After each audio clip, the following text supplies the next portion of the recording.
Joining me right now at the Aspen Economic Strategy Group Forum, Neel Kashkari is here. He's the president, of course, of the Minneapolis Fed, and there is so much to talk to you about. I don't even know where you want to start, but maybe we would start with what's actually just happening even inside the Fed, because there's a new opening, and then there's all the talks about the Kevins and what that means. And I'm curious as to somebody who's on that board, what it feels like.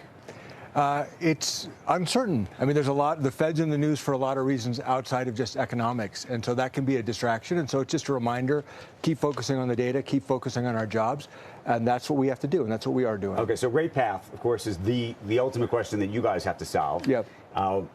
You know, the president calls Powell too late constantly. The numbers, by the way, now that they continue to get revised downward, I think there's a group of people who increasingly look at those numbers and say, maybe he is too late. What do you think? Well, there's two categories of data that I'm focused on. There's a bunch of data that I know and that I've got confidence in, and there's data that I don't know and we're not going to know for a while. The data that I think we know is that the economy is slowing. Housing services inflation is gently declining. Non-housing services inflation is coming down. Wage growth is coming down.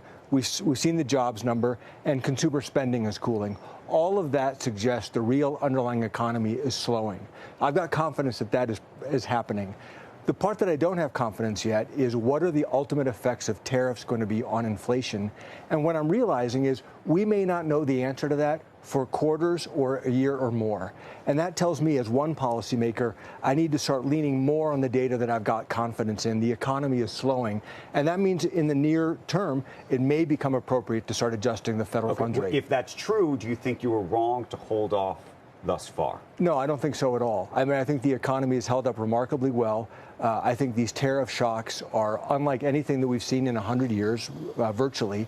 And it's taken a while for businesses to try to process it, for policymakers to try to process it. And there's just been delays. And if you look at the average effective tariff that's being paid at the border, it's around 10%. It's been climbing now month after month. It's well short of the 16% headline rate. And so should we react as policymakers to the headlines, or should we react to what's actually affecting the economy? And that's what's making these judgments difficult. We've been talking all morning about something interesting, which is why do you think companies have not taken up price in the way they did during the pandemic? Meaning, during the pandemic, companies took up price almost in advance of inflation that they thought was coming. With the tariffs this time, that has not been the case.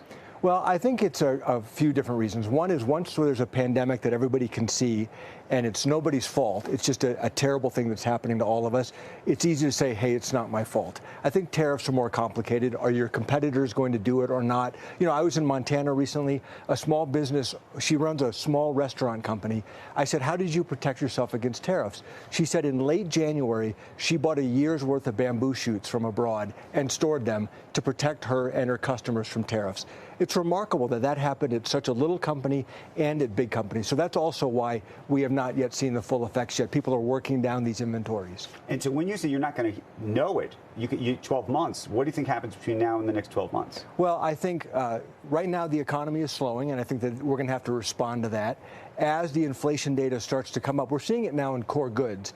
But how high is that going to get? Is it going to spill over into other categories? And is it going to be persistent? We're not going to know the answer to that for a long time. The other piece of this is whether you think that the tariffs are persistent, meaning whether you think they go up, they go down, they disappear. I mean, I think part of what the market is doing right now is, to some degree, discounting that the tariffs, at least as we know them today, stay that way. Well, I'm assuming the tariffs will be persistent.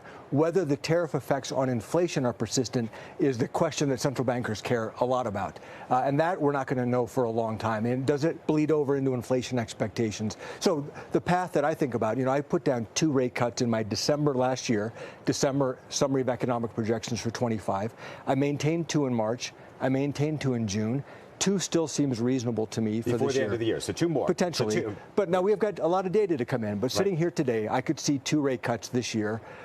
But if it turns out that tariffs are having a bigger effect on inflation and it's more persistent, we could do 1 or more rate cuts, and then we could pause. You know, if inflation really ticks up because of tariffs, we could even then raise again. The tariffs are just such an unknown right now, what they're ultimately going to do to the economy. I don't want to make any promises about the longer-term future. Right. Becky's got a question back in New York. Becky. Andrew, thanks. Neel, what you said, I'm just trying to put it all together, this idea that, okay, You're the second person this morning who says they've spoken with business people who really hoarded a lot of stuff, brought things in advance, so they haven't had to pass cost on to their customers yet because they're still working down that inventory. We heard the same thing from former Governor Sununu this morning. He's been talking to people about that. That makes you think that inflation could pick up. This idea of cutting rates and then turning around and raising them again later, I always thought you guys at the FOMC were really opposed to doing something like that because it looks like you made a mistake if you turn around and reverse course a month later.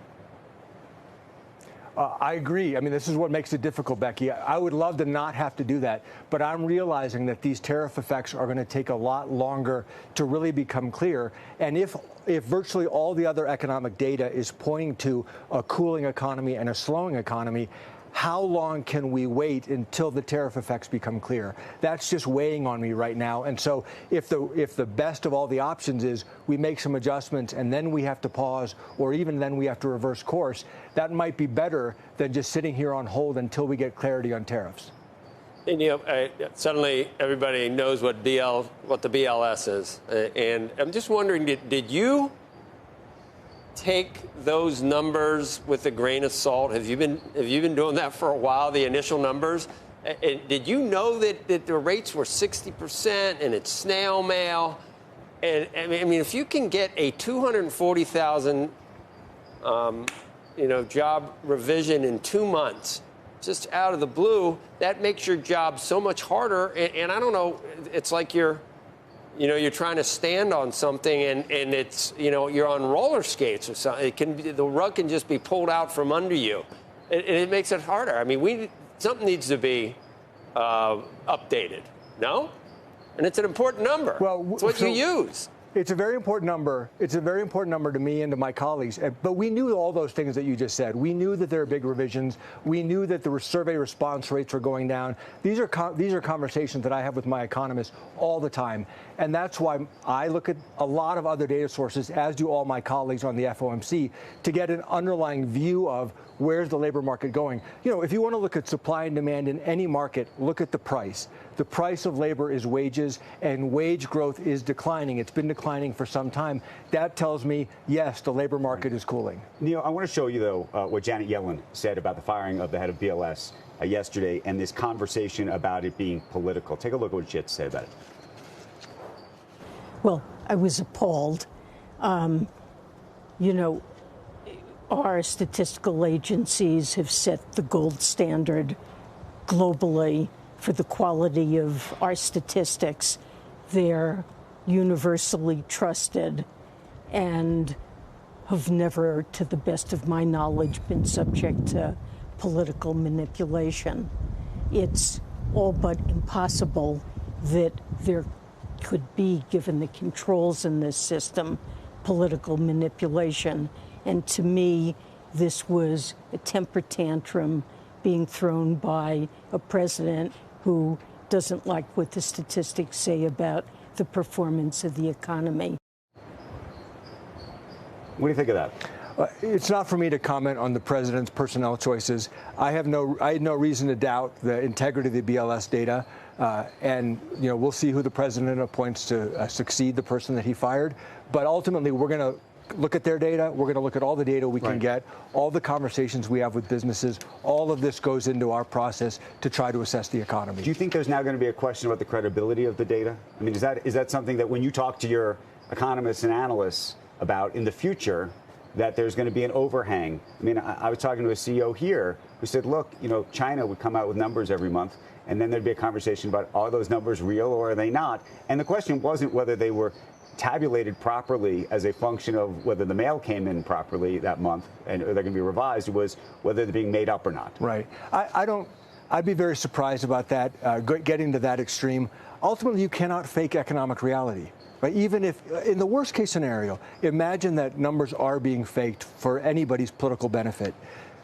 People are going to feel what they feel. Companies are either going to be hiring or they're not. And so Americans are going to feel the economy. And so convincing them that inflation is not real is not a very effective strategy. Convincing somebody that the jobs number are better than they really are, I don't think it's actually going to work. So I don't even see the point of that. You're going to get a new voting member very quickly, it sounds like, from the president. Maybe a temporary person is what he seemed to suggest, but maybe not somebody permanent. I don't know. What are the dynamics of that going to be like, you think, in terms of how votes get taken, and also how much influence does one or two people actually have in the end?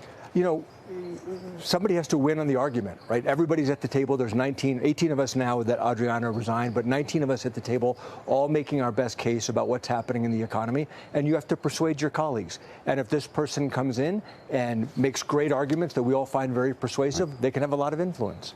Neel Kashkari, thank you. Thank you. Great to see you. Appreciate it.